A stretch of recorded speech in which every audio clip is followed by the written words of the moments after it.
உன்னை எவன் மறந்தாலும், எவன் ஞாபகம் வச்சாலும், எவன் கை கொடுத்தாலும், எவன் கை விட்டாலும் ஒருத்தன் உனக்காக இருக்கான். அவன் பேர் இறைவன். அவன் பேர் என்ன? இறைவன்.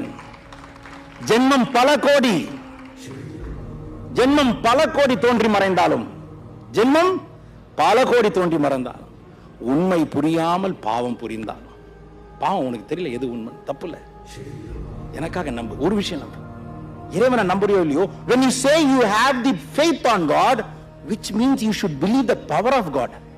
When you say I believe God has power, I believe in the power of God, which means you should understand the possibilities because of God in you.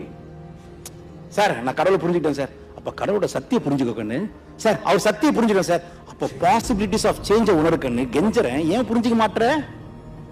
ஜென்மம் பல கோடி தோன்றி மறைந்தாலும், உண்மை உணராமல் பாவம் புரிந்தாலும், அவன் பண்ற சத்தியத்தை பாரு.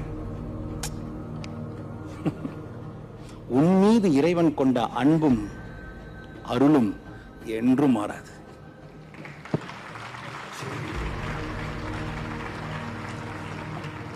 என்றும் மாறாது. இது உன் பசங்களுக்கு சொல்லு. கண்ணா, நான் உன் கூட இருக்கிறது முக்கியம் இல்லை, அவன் உன் கூட இருந்துட்டானா எனக்கு கவலை இல்லை. யாருக்கெல்லாம் புரியுது?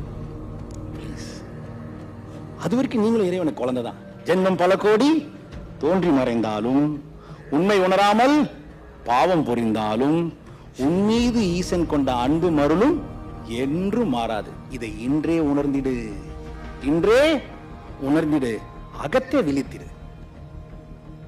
வெளியே பேசி சுத்துறது முக்கியம் இல்ல, இங்க மாறணும்.